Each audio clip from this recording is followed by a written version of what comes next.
Bíblias no livro de Romanos. Romanos no capítulo 5.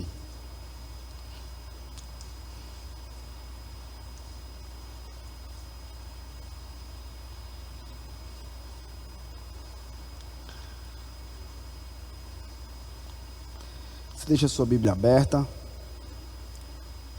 Nós vamos fazer a leitura, não agora, daqui a pouquinho, dos versículos 6 até o versículo 9.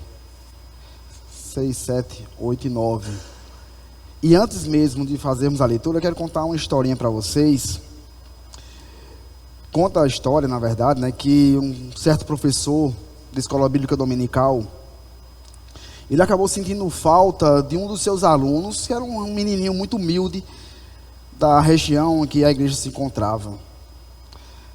O professor já sentia falta há 3 domingos desse garotinho, e foi procurar saber onde é que ele, de fato, ele morava. E com grande esforço ele descobriu onde aquele garoto morava. E ele morava no alto de um morro, um lugar de difícil acesso, mas de toda forma ele saiu perguntando de casa em casa até que conseguiu encontrar e descobriu a casa daquele garotinho. O fato é que quando ele bateu na porta daquela casa, daquela criança, ele foi recebido com uma pedrada na cabeça. Ele foi com seu rosto sangrando, sua cabeça obviamente ferida. E aquele professor de escola bíblica dominical acabou descendo do morro, fez um curativo, e ele acabou comprando um presente para aquele garotinho. E não apenas um presente com uma roupa, mas também um brinquedo para lá, e voltou à casa daquela criança. Chegou lá, bateu na porta novamente, deixou os presentes e reforçou o convite para que ele pudesse voltar à escola bíblica dominical, e foi embora. No dia seguinte desse acontecido, alguém bate na porta daquele professor, e o professor obviamente vai atendê-lo. E quando ele abre a porta, ele se depara com um rapaz, com um senhor, juntamente com aquele garotinho que era o seu aluno, com os presentes nas suas mãos. E aí o rapaz chega para aquele professor e diz assim: professor, nós viemos deixar aqui o presente que o senhor nos deixou, porque esse menino não merece. O senhor sabe quem foi que atirou a pedra no senhor? Foi esse menininho aqui mesmo. Esse rapazinho com a cara tão bobinha, cara de bobinho. A essas alturas, obviamente, a criança já estava chorando, preocupado com o que poderia lhe acontecer. E aí o professor se vira para aquela criança e diz assim: ô meu filho, você não gostou desse presente não? E a criança disse: gostei, professor, gostei sim, mas eu não mereço. E aí o professor volta a perguntá-lo novamente: você gostou ou você não precisa dele? Ele disse: professor, eu preciso sim, mas eu não mereço. E aí o professor se vira para ele mais uma vez e diz: eu não dei esse presente a você porque você mereça, mas porque você precisa dele. Eu acredito, irmãos, que essa história que eu acabei de contar, ela tem um pouco a ver, ou tem tudo a ver, na verdade, com o que a gente vai pensar nessa noite. Para tanto, eu convido você a acompanhar comigo a leitura de Romanos 5, capítulo 5, versículo 6 até o versículo 9. Que diz o seguinte, a palavra do Senhor: porque Cristo, quando nós ainda éramos fracos, morreu a seu tempo pelos ímpios. Dificilmente alguém morreria por um justo, pois poderá ser que pelo bom alguém se anime a morrer. Mas Deus prova o seu amor, seu próprio amor para conosco, pelo fato de ter Cristo morrido por nós, sendo nós ainda pecadores. Logo muito mais agora, sendo justificados pelo seu sangue, seremos por ele salvos da ira. Senhor, de toda bondade, te peço nesse momento que o Senhor possa falar aos nossos corações, apesar de nós. Instrui-nos com a tua palavra, porque de fato ela é a verdade. Te oramos pela mediação de Jesus Cristo. Amém. Amém. Meus queridos irmãos, esse livro dos Romanos, ele é uma carta que foi destinada obviamente à igreja de Roma, onde ela era composta pela maioria de gentios convertidos ao cristianismo. Tinham sim judeus convertidos, mas em sua maioria era exatamente feita de gentios que eram convertidos. Paulo nunca esteve presente nessa igreja, mas tinha um grande desejo de visitá-la, exatamente para estabelecer bases sólidas dos seus ensinos. Como você bem sabe, Roma não era uma cidade comum. Nesse período aqui, ela tinha aproximadamente 500 mil de habitantes. Aliás, tinha aproximadamente 1 milhão de habitantes. E era uma cidade cheia de riqueza, de glamour, de poder. O que na verdade ela expressava nada mais era do que a grandeza do império. Porém, por trás dessa fachada, existia exatamente uma sociedade em colapso moral e espiritual. Tanto é que Paulo, no capítulo 1, ele vai exatamente fazer a denúncia do que estava se passando com aquela sociedade. Para que você possa relembrar, aquele povo idólatra, ele substituiu a verdade de Deus. Aquele povo trocou, abraçou a imoralidade, corrompendo os seus relacionamentos naturais. Você sabe muito bem que os homens e as mulheres se entregaram às suas próprias paixões, e Deus, em sua justiça, ele entrega aquele povo às suas próprias concupiscências. E aí Paulo resolve escrever essa carta para trazer uma clareza e correção dos seus ensinos. E ele tinha pelo menos 3 intenções. A primeira delas era explicar o porquê que ele não tinha conseguido ir até Roma.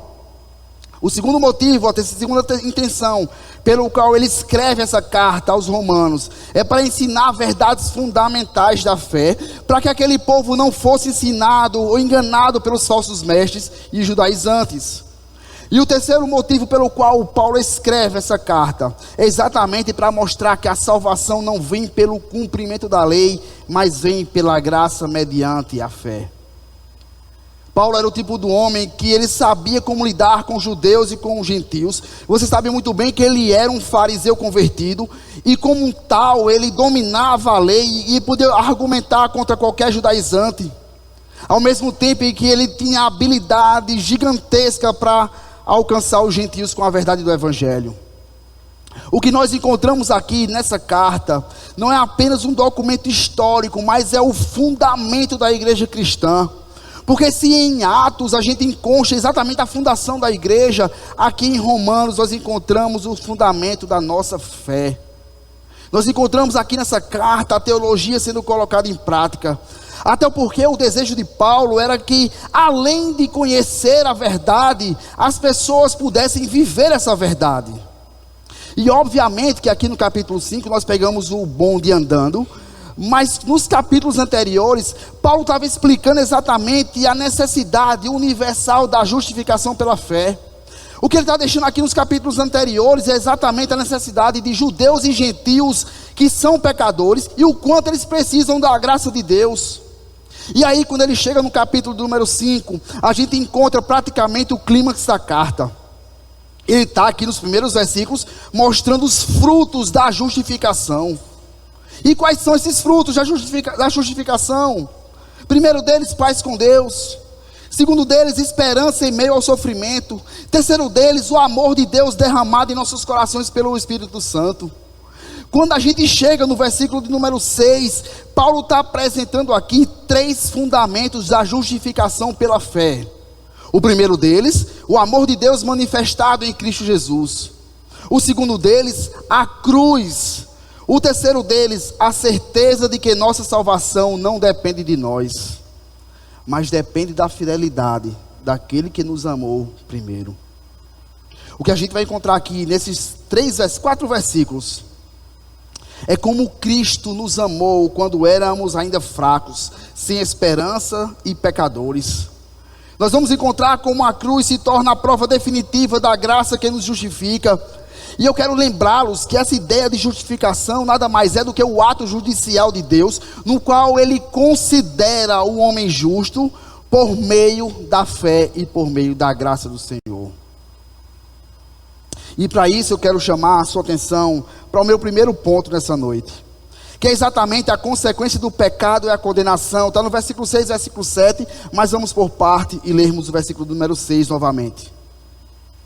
Porque Cristo, quando nós ainda éramos fracos, morreu a seu tempo pelos ímpios.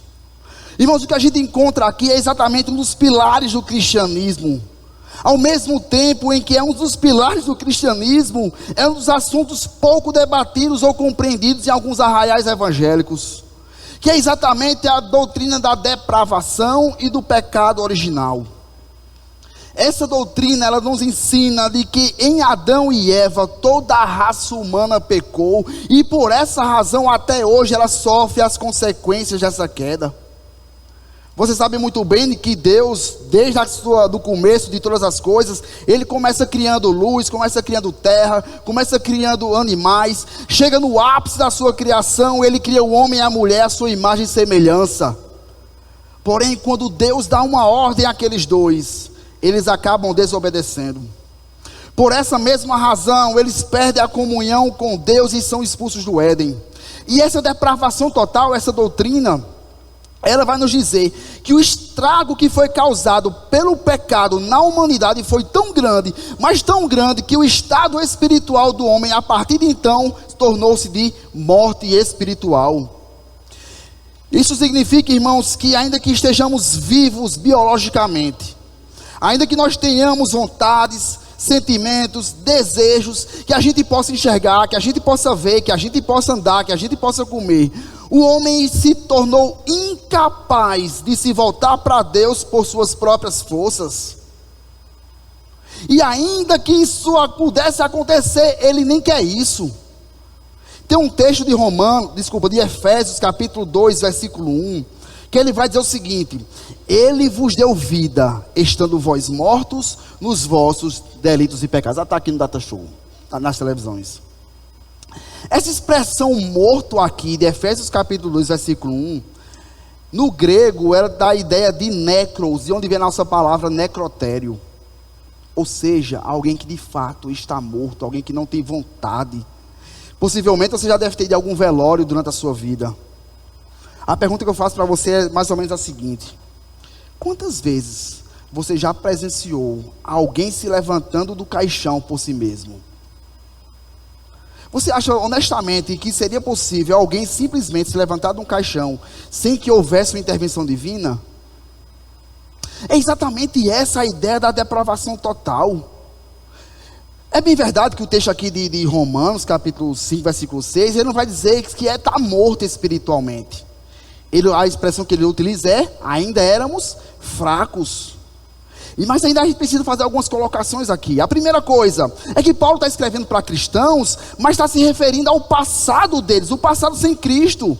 Por isso que ele vai dizer: nós éramos no passado, no pretérito. Perfeito, seria assim, viu? Mas enfim. E o termo fracos aqui, ele tem um sentido de alguém sem forças, alguém que é impotente, alguém que é incapaz de entender as verdades espirituais, alguém que não tem a capacidade de sair do seu estado de escravidão do pecado. É o que Efésios capítulo 2, versículos 2 e 3 vai nos dizer: nos quais andastes outrora, segundo o curso deste mundo, segundo o príncipe da potestade do ar, do espírito que agora atua nos filhos da desobediência, entre os quais também todos nós andamos outrora, segundo as inclinações de nossa carne, fazendo as vontades da carne, dos pensamentos, e éramos por natureza filhos da ira, como também os demais. Essa, irmãos, é a condição do homem não convertido. Essa é a vida dos ímpios. Essa era a nossa condição sem Cristo. Ninguém quer saber de Deus. Nós não queríamos saber de Deus. Ninguém se importava com o Senhor, porque o homem é mau por natureza. Não há nenhum justo, nenhum sequer. Todos se extraviaram. Na própria carta de Romanos, capítulo 3, versículo 11, Paulo vai dizer: não há quem entenda, não há quem busque a Deus. Acredito que você já deve ter tido a experiência de evangelizar alguém, seja por uns projetos missionários que a igreja possa estar desenvolvendo, inclusive esses que nós vimos agora há pouco, ou até mesmo algum evangelismo pessoal. E de todas as experiências que você já teve apresentando o evangelho, de todas as formas que você possa imaginar, quantos pararam e ficaram atentos ao que você estava falando? É possível que algum deles tenha parado para escutar você? Com Com certeza, é possível que aconteceu. Pode ter acontecido isso. Mas não é o normal. Quantas e quantas pessoas nós já apresentamos o evangelho pela segunda, pela terceira, pela quarta, pela 10ª vez e a pessoa recusa ouvir a palavra do Senhor. O normal são essas pessoas ignorarem o evangelho, ignorarem o Senhor, até que chega o ponto em que Deus descortina os seus olhos e lhe dá um novo entendimento, tal como aconteceu conosco. Mas sabe por que eles não querem ouvir? Porque eles estão mortos, espiritualmente falando. Mateus capítulo 7, versículo 21 até o 22, ele vai dizer que dentro do coração dos homens procedem os maus desígnios, procedem prostituição, furtos, homicídios, adultérios, avareza, malícias, dolo, lascívia, inveja, blasfêmia, soberba e loucura. Tem uma música muito antiga, talvez os mais antigos no evangelho vão lembrar, do Diante do Trono. Quero dizer mais ou menos assim: se tu olhares, Senhor, para dentro de mim, nada encontrarás de bom. E aí eu tinha um amigo de sala na época de seminário, hoje ele pastoreia uma igreja lá em João Pessoa, uma das mentes mais brilhantes que eu já tive o privilégio de conversar, de caminhar ao lado. E ele ficava conversando assim com a gente, dizendo mais ou menos assim: rapaz, não é possível que não tenha nada de bom no meu coração, não é possível. Eu já acreditava nessas questões, ele não. E é interessante que tem um pastor chamado Paul Washer, não sei se você já ouviu falar sobre ele, ou já ouviu mensagens dele, que ele tem uma sacada muito interessante sobre essas questões. Ele disse mais ou menos assim: se fosse possível nós pegarmos e colocar um DVD nas redes sociais, vou chamar assim, né, que é mais moderno, né, no Instagram, seja lá onde for, se a gente pudesse gravar um DVD ou jogar nas redes sociais tudo o que você pensou no dia de ontem, absolutamente tudo que você pensou no dia de ontem, e não somente aquilo que você pensou, mas todos os seus desejos, que muitas vezes são ocultos às outras pessoas. Se nós pudéssemos pegar e gravar também, jogar nas redes sociais todas as nossas ações, e não somente isso, todas as nossas intenções, todos os nossos sentimentos, e a gente pudesse expor para as pessoas que nós mais amamos, será que algum de nós teria coragem de ficar na sala ou ver aquelas coisas sendo expostas para as pessoas que nós amamos? Sejamos honestos, irmãos. Essas coisas só iriam comprovar o quanto nós somos depravados, o quanto o nosso coração é desesperadamente corrupto, como diz Jeremias capítulo 17, versículo 9. E nesse sentido, essa é a condição do homem que se encontra sem Deus. Não existe saída. O homem está morto, ele não tem vida com Deus, não quer saber de Deus, não tem nada que ele possa fazer, ou até mesmo pensar, que faça com que ele se torne justo diante do Senhor, porque a justificação, que é o ato de Deus considerá-lo, digamos assim, entre aspas, inocente, não são por obras. As consequências dos pecados que nós cometemos é exatamente a condenação eterna. O Salmo 50, versículo 6, vai nos dizer o seguinte, ó: os céus anunciam a sua justiça, porque é o próprio Deus que julga. Se você voltar 3 versículos, versículo 3, ele vai dizer: vem o nosso Deus e não guarda silêncio, perante ele arde um fogo devorador, ao seu redor esbraveja grande tormenta. Ou seja, vai vir um julgamento, e de fato o homem vai ser punido pelos seus pecados, e Deus, como um justo juiz, ele não pode permitir que a desobediência passe impune. Todo mundo aqui conhece, ou pelo menos a maioria conhece, o caso da Suzanne Richthofen, que com a ajuda do seu namorado e o seu cunhado mataram seus pais.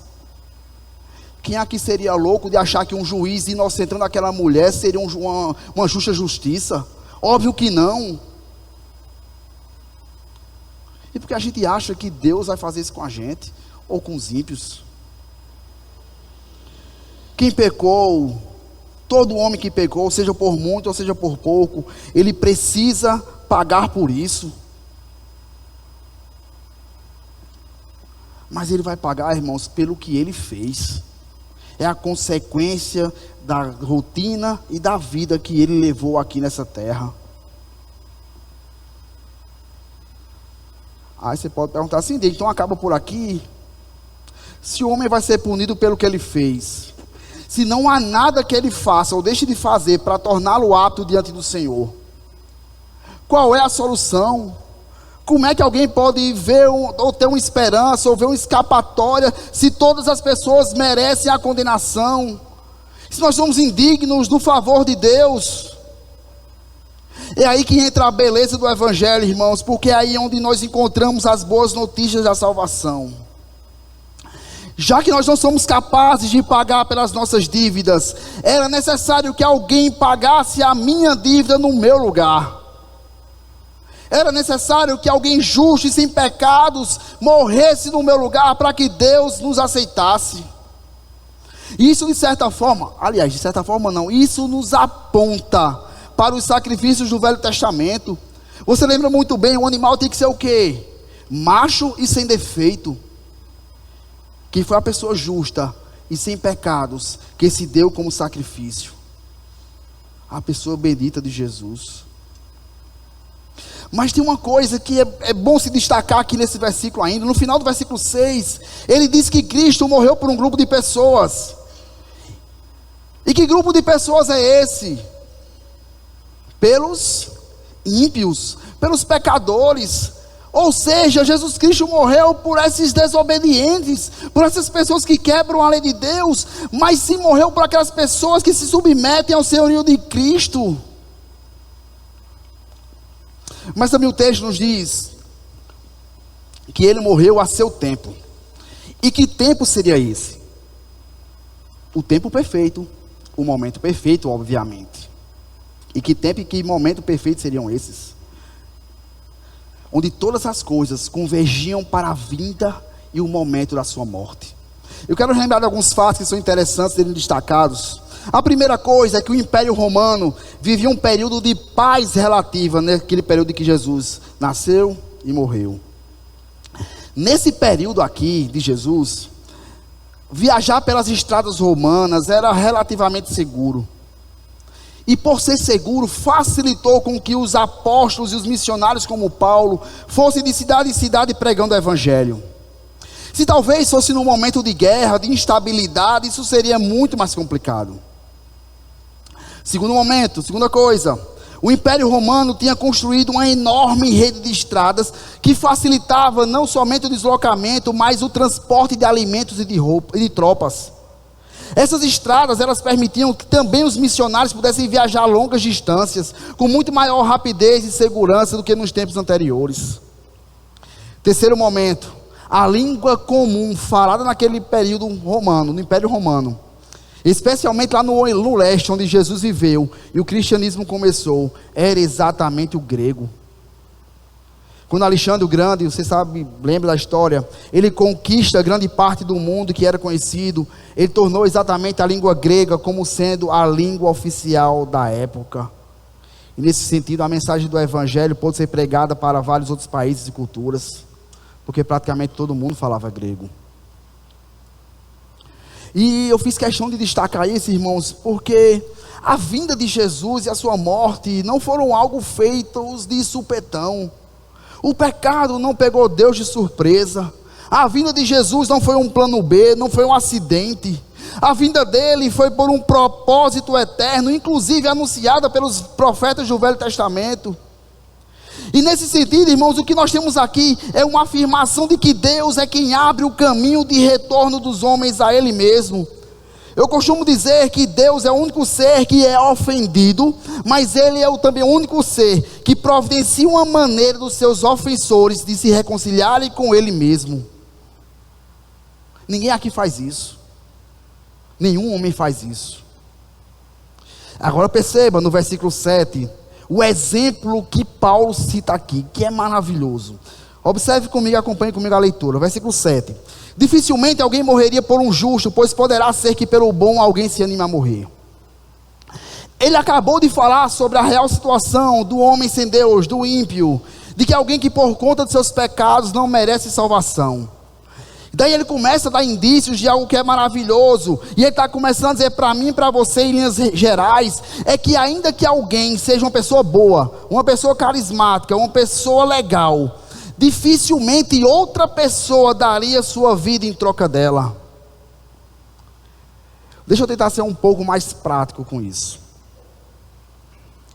Vamos imaginar, o culto acabou, a gente vai ali para a porta, conversar um pouco, e alguém lhe aborda aqui na saída da igreja. E essa pessoa vai lhe convidar para tomar um sorvete, para tomar um café, comer uma pizza, alguma coisa desse tipo.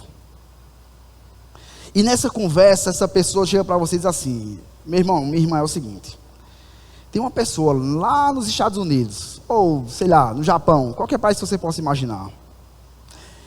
Ele é um excelente, um promissor cientista na área que ele atua. Só que esse rapaz está muito doente. Ele está precisando de um novo coração. E descobriu-se, mediante estudos, que você é a pessoa que tem todas as características de ser exatamente o doador do coração. Você é a pessoa certa para salvar a vida desse jovem cientista. A pergunta que eu faço, obviamente, talvez já saiba a resposta, é: será que você teria a coragem de doar o seu coração para que outra pessoa vivesse? Irmãos, venhamos e convenhamos. Seria uma causa nobre? Massa, ótimo. Seria uma causa justa? Até acredito que sim. Mas entre ser uma causa nobre, uma causa justa, e alguém aceitar um convite como esse, existe, na minha concepção, um abismo gigantesco. Possivelmente, se fosse alguém da nossa família, a gente até poderia se animar a fazer esse tipo de coisa. Talvez por um filho, talvez pelo pai, pela mãe, pelo irmão.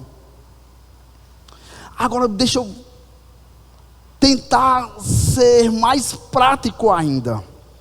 Imagina que essa proposta de doar o coração fosse exatamente feita para que você salvasse a vida do rapaz que entrou numa escola e assassinou seu filho. Imagina se essa proposta fosse feita para que você pudesse doar o coração para quem entrou no trabalho dos seus pais e matou eles.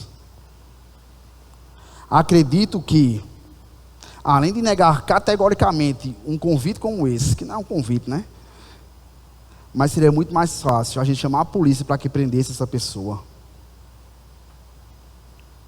O que Paulo está tentando nos dizer aqui é que se é difícil alguém dar vida por uma pessoa que é boa, uma pessoa amável, uma pessoa gentil, que dirá da sua própria vida para uma pessoa má, ou por alguém que causou danos a gente? E daí nós encontramos uma segunda verdade, que se dificilmente alguém se sacrificaria no lugar de uma pessoa que fosse boa, pior ainda por alguém que lhe causou mal. E aí é onde Paulo, ele explana a coisa mais espetacular que alguém pode experimentar, que é exatamente o versículo 8, que é o meu segundo ponto, que é a expressão máxima de amor. Acompanhe comigo a leitura. Mas Deus prova o seu próprio amor para conosco pelo fato de Cristo ter morrido por nós, sendo nós ainda pecadores. Meu querido irmão, minha querida irmã, o amor que Deus nos amou não foi porque nós merecemos ou somos bonzinhos. Nós acabamos de ver nos versículos 6 e 7 que a nossa situação é de rebeldia contra o Senhor, é de inimizade, de distanciamento, de ódio. Mas o fato dele ter morrido por nós mostra que esse amor que Deus derramou sobre nós é diferente. O Sproul, uma certa vez no seu livro, ele disse que o amor de Deus são 3 tipos. Existem 3 tipos de amor de Deus.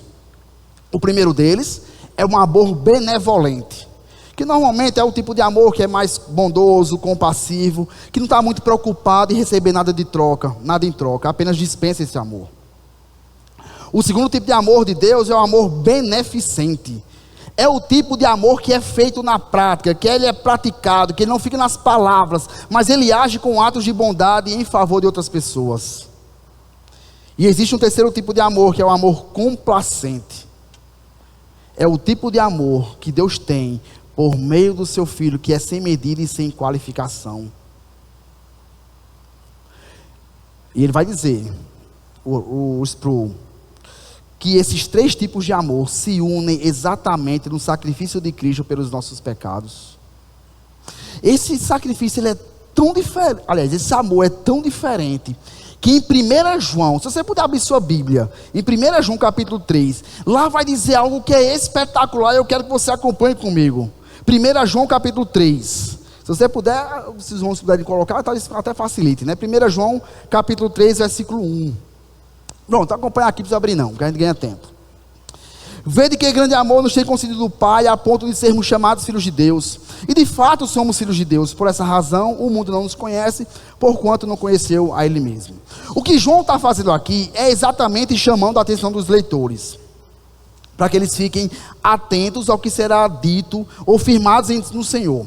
A palavra vede aqui em 1 João capítulo 3, versículo 1, ele é uma expressão que é uma exclamação. Na verdade, ele é um comando. Ele está se expressando mais ou menos assim: meu amigo, meu irmão que está lendo essa carta, preste atenção no que eu vou lhe dizer. Normalmente quando a gente quer falar ou chamar a atenção de alguém para alguma coisa, a gente diz exatamente isso: é urgente, eu preciso falar com você com certa atenção, com certa urgência. Quando a gente vai mandar mensagem no WhatsApp que a gente precisa resolver, a gente manda uma mensagem em negrito, itálico, a gente manda aquelas figurinhas que hoje em dia dá para ficar mexendo nela. O que João está fazendo aqui é chamando a atenção dos seus leitores, mas ele não estava chamando a atenção para um feito qualquer. Para o que é que João está chamando a atenção dos seus leitores? Na continuação do versículo 1 do capítulo 3. Que grande amor nos tem concedido o Pai, a ponto de sermos chamados filhos de Deus. Essa expressão, que grande amor, no grego ela tem um significado que, em linhas gerais, significa de que país. E aí você pode dizer para mim: o que tem a ver de que país com que grande amor? Essa, irmãos, era a maneira de expressar que esse amor não era desse mundo. Que esse amor descrito aqui em João e em Romanos é totalmente diferente de um amor terreno. Que é um amor estranho, um amor diferente do normal. É porque era como se ele estivesse dizendo assim: de que país é que veio esse amor que é tão diferente do que a gente já viu aqui?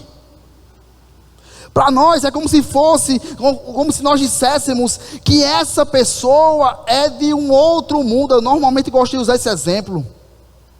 Quando a gente vai falar, quem gosta de futebol aqui, a gente vai falar sobre um jogador que é diferente. O cara é de outro mundo. É um Messi, ET, a gente chama de Messi o melhor do mundo, ele é de outro mundo, outro planeta, ele é um ET. Por que normalmente as pessoas falam isso? Porque não é algo comum de se ver no nosso dia a dia. É algo que nos impressiona, algo que nos causa impacto. E aí volta na questão do amor. Não é normal alguém amar outra pessoa sabendo quem é aquela pessoa verdadeiramente e principalmente sem esperar nada em troca. Meus irmãos, o que Deus está fazendo aqui, nos mostrando, é que Ele nos ama com um amor que é impossível de descrever com palavras. E a pergunta que pode surgir é: como é que Deus poderia nos amar sabendo que de fato nós somos, quem de fato nós somos e quem de fato nós fazemos? Eu trouxe a minha família, minha esposa e meu filho. Só temos ele na verdade. E vou ser muito honesto com vocês. Eu não teria coragem de oferecer o meu filho para morrer em favor de seu ninguém. Para morrer em favor de pessoas como eu. Eu não teria coragem. Você teria coragem de fazer isso? Não vai responder não, né? Mas eu acredito que não.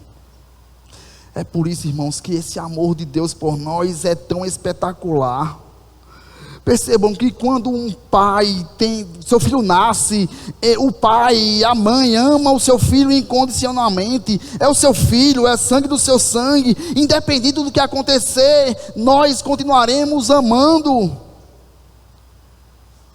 Mas vocês já tiveram a oportunidade de vivenciar, ou pessoas próximas, ou até você mesmo, de adotar uma criança? Uma certa vez eu li na internet um rapaz, um pastor, chamado Carlos Mendes, e ele contou uma sua experiência no processo de adoção.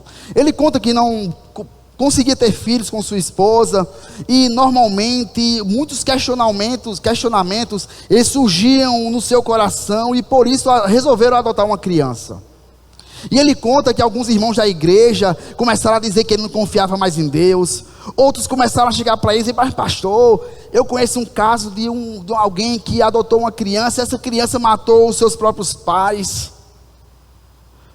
É bem verdade que tem pessoas que não consideram esse tipo de filho por adoção como um filho legítimo, ou apenas como um mero filho de criação, um filho de segunda categoria.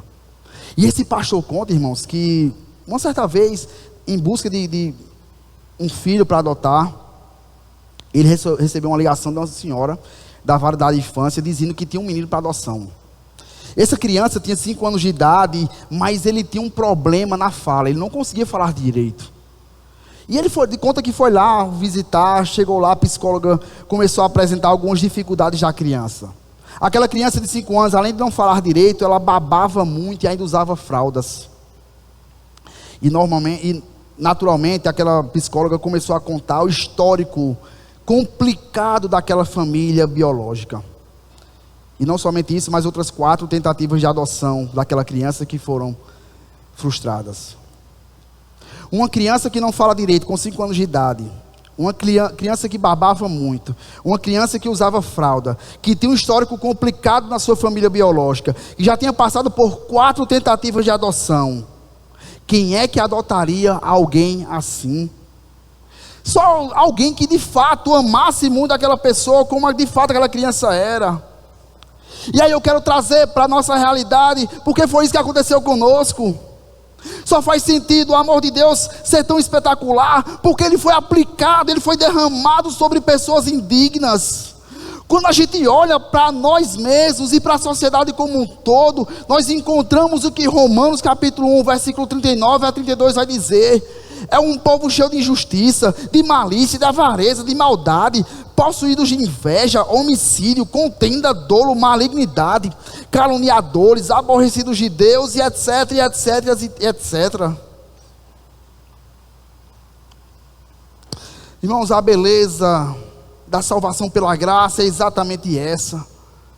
É um Deus santo salvando e tornando filhos por adoção pessoas que não merecem.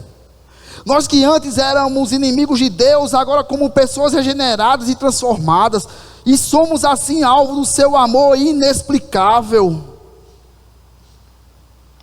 E se é que nós podemos dizer assim, que existe ainda algo mais espetacular nisso tudo, é que quando a gente deseja ter um filho, uma das coisas que normalmente se comenta com os casais, né, que estão para engravidar, enfim, é mais ou menos assim: rapaz, tem um filho. Quando você tiver um filho, a sua casa vai estar preenchida. O seu filho ou sua filha vai trazer cor à sua vida. Normalmente são esses comentários assim. E de fato o filho alegra demais o nosso coração. É uma bênção ter filhos. Quem não tem, cuide de fazer se tiver casado. Porém, irmãos, quando a gente olha para Deus, não existe essa possibilidade de dar cor à vida dele, não existe a possibilidade de preencher o seu ser. Um dos atributos do Senhor é exatamente a sua independência, que traz a ideia de que ele é autossuficiente, ou seja, ele não precisa de absolutamente nada, nem de ninguém, para completar o seu ser, nem deixá-lo mais feliz. Como diz o John Piper, ele é e sempre foi satisfeito em si mesmo. O Senhor não depende de mim para ser mais Deus, não dependeu dos apóstolos para ser mais Deus, não dependeu de Calvino para ser mais Deus, ou qualquer outra pessoa que você possa pensar. Nada pode ser acrescentado ao seu ser. Daí a pergunta que pode surgir é: como é que um Deus que é independente, totalmente satisfeito em si mesmo, que não precisa de nada nem de ninguém, resolve nos adotar como filhos, ainda que sejamos imperfeitos? Irmãos, a resposta é: por causa do amor com quem nos amou. Esse amor, irmãos, ele não foi estimulado ou criado pelo que a gente faz ou deixa de fazer. Não foi criado por aquilo que nós pensamos ou deixamos de pensar. Não foi criado por aquilo que a gente deseja ou deixa de desejar. Não é porque a gente serve ao Senhor, seja pregando, seja tocando, seja recepcionando. Porque esse amor, ele não foi gerado porque nos viu servindo, mas foi baseado no que poderíamos oferecer a Ele. Romanos capítulo 9, versículo 11 a 13, vai dizer que e ainda não eram os gêmeos nascidos, nem tinham praticado o mal. Aí pulando para o versículo 13, eu amei Jacó e me aborreci de Esaú. Efésios capítulo 1, versículo 4 e 5 vai dizer: assim Ele como nos escolheu nele antes da fundação do mundo, para sermos santos e irrepreensíveis perante Ele, e em amor nos predestinou para Ele, para a adoção de filhos por meio de Jesus Cristo, segundo o beneplácito de sua vontade, ou seja, segundo o seu bel prazer, porque assim quis. Nós nos tornamos, irmãos, seus filhos, porque graciosamente Ele nos amou, sem que nós merecêssemos. Por isso que é uma honra sermos chamados filhos de Deus. Essa adoção, ela nos mostra a grandeza da graça. Mas ao mesmo tempo que ela mostra a grandeza da graça, esse tipo de amor, ele é inexplicável humanamente falando. Assim como também não é conhecido pelo mundo.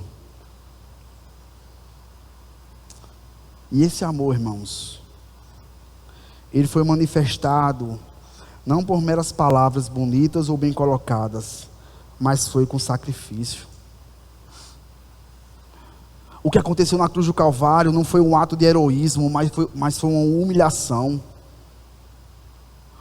Onde é que já se viu um rei se entregar pelos seus súditos? Onde é que já se viu um ser eterno se encarnar num corpo finito? Onde já se viu um rei glorioso abrir mão da sua glória?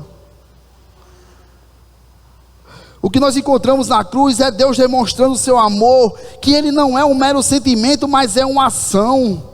Na cruz Deus demonstrou o amor por aqueles que lhe odiavam, e nós estávamos envolvidos nisso. Deus entregou o seu próprio Filho, o que Ele tinha de melhor, e o amor dele foi provado na morte do seu único Filho na cruz. Jesus foi moído e traspassado por causa das nossas iniquidades. E se você perceber, esse é exatamente o tema central de toda a Escritura. Sem Cristo não existe perdão de pecados. Sem Jesus não existe reconciliação com Deus. Sem Cristo não existe bênçãos, não existe salvação. Por isso, o que nós devemos fazer é depositar toda a nossa confiança e esperança somente no seu sacrifício. E é isso que ao longo de toda a Escritura, isso vem sendo dito.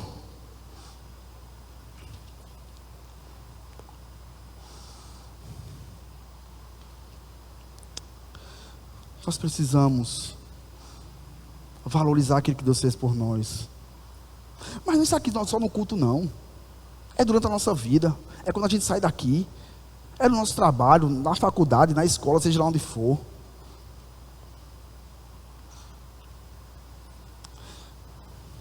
Nós falamos, irmãos, até aqui sobre as consequências do pecado e a sua condenação.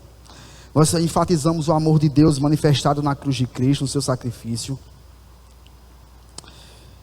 Mas normalmente a gente utiliza uma expressão, aliás, na Bíblia, né, tem, sobre salvação. Por que é que Deus fez tudo isso? Ele nos salva de quê? Até então, não foi falado absolutamente nada de nenhum perigo que eu estou correndo. Então, inclusive, muitas pessoas estão um pouco preocupadas em se salvarem, ou buscarem a Deus, porque não sabem para onde vão. Estão um pouco se lixando para isso. E aí no versículo 9 ele vai dizer exatamente isso, que é meu terceiro ponto: salvos da ira de Deus.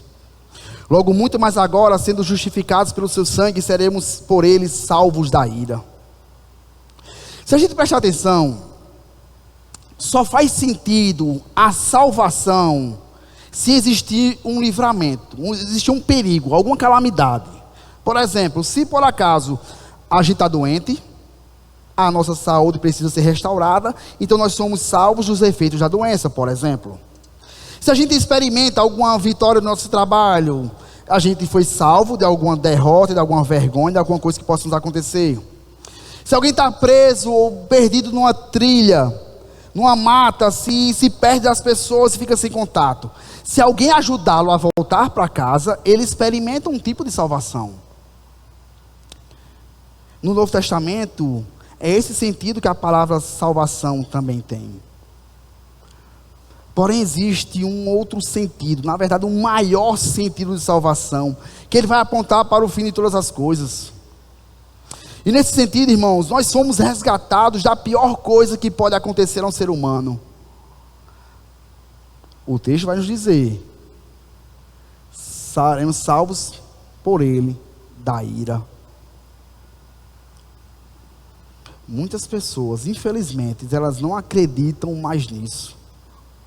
Muitos têm a ideia de que o inferno é um local onde o diabo vai estar sentado lá com o seu tridente, igual o desenho do Pica-Pau de antigamente, que ele controla absolutamente tudo, que lá vai estar rolando uma roda de samba, vai estar tendo um churrasco e o povo vai estar tomando cerveja. Esses dias,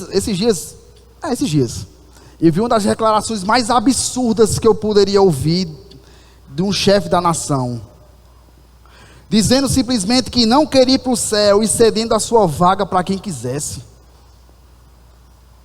O problema é que se esse homem não se render a Cristo, ele vai exatamente para esse lugar, o inferno, onde a ira de Deus vai ser manifestada. Tem outras pessoas, irmãos, que não acreditam que um dos atributos de Deus é exatamente esse, a ira. E talvez não vê necessidade de ir para o céu, pois talvez o inferno seja agradável. Porém, o que nós encontramos na Escritura Sagrada é que Deus preparou um lugar para lançar aquelas pessoas que rejeitarem o seu Filho. E esse lugar quem manda e desmanda é o próprio Senhor, o Deus soberano. O Abraham Kuyper, um teólogo do passado, um pastor do passado, ele diz que não há 1 centímetro quadrado deste mundo, inclusive o inferno, do qual Cristo não possa dizer é meu.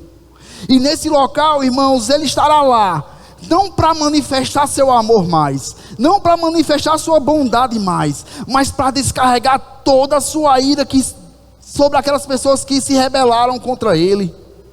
Lá em Lucas capítulo 16, nós temos a parábola do rico e do Lázaro, rico e Lázaro. E o que a gente encontra lá é um desesperado rico, desejando ao menos que Lázaro molhasse a ponta do dedo e refrescasse a sua língua. Se você já teve a péssima experiência de se queimar, seja acendendo fogueira, seja no fogão, ou com alguma panela,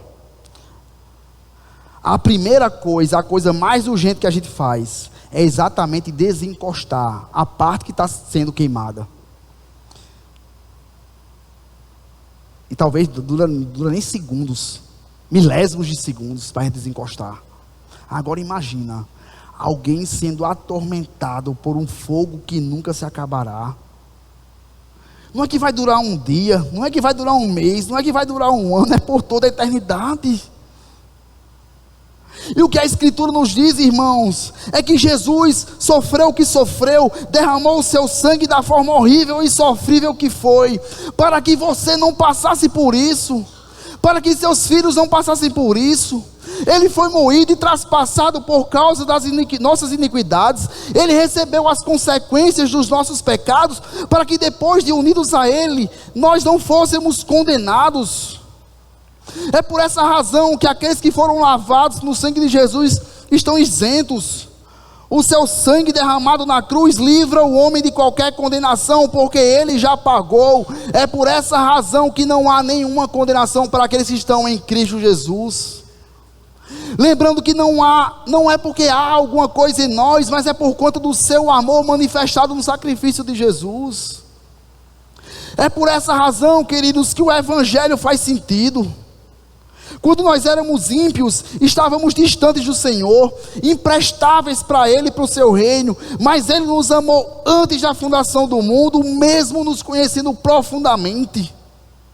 Ele não levou em consideração as minhas falhas, as nossas fraquezas, nossos pecados, e fez algo aos olhos humanos, é coisa de outro mundo. Ele se deu por nós, para que o nosso relacionamento com Ele fosse restaurado, e fôssemos livrados da ira eterna dEle. Sabe qual a consequência de alguém que entende isso? Que foi reconciliado de fato com o Senhor, que depositou a sua esperança, a sua confiança totalmente nele? É viver em obediência e santidade diante dele. É por isso, irmãos, que o Evangelho, ele não é só uma boa notícia para se ouvir, mas é uma força para viver.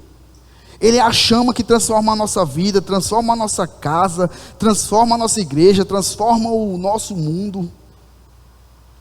E assim como nós vimos aqui os relatos de pessoas que estão fazendo isso lá fora, para que outras pessoas sejam alcançadas e sejam alcançadas pelo amor de Jesus Cristo, nós precisamos fazer exatamente a mesma coisa.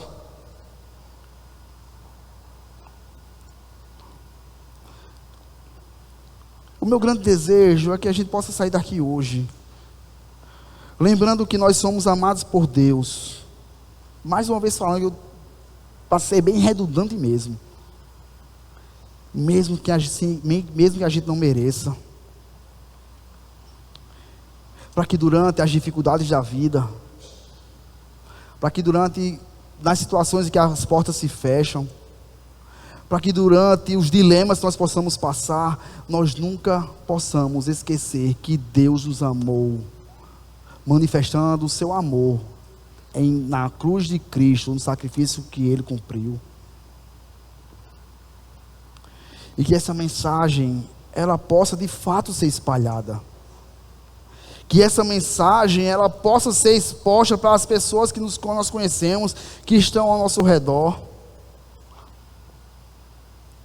Não é à toa que essas pessoas que se reconciliaram com Deus, essas pessoas que entenderam essa mensagem, que abraçaram o Evangelho, elas podem fazer exatamente aquilo que a gente leu aqui no capítulo 100 de Salmos: celebrar com júbilo ao Senhor todas as terras, servir ao Senhor com alegria, apresentai-vos diante dele com cântico, saibam que o Senhor é Deus e foi Ele quem nos fez e dele somos o seu povo, o rebanho do seu pastoreio.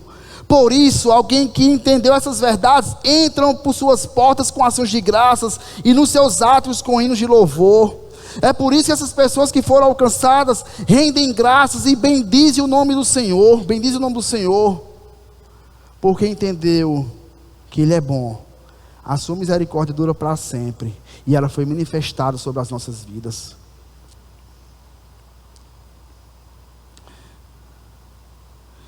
Que nós possamos nunca esquecer disso, porque isso vai nos firmar diante das intempéries da vida.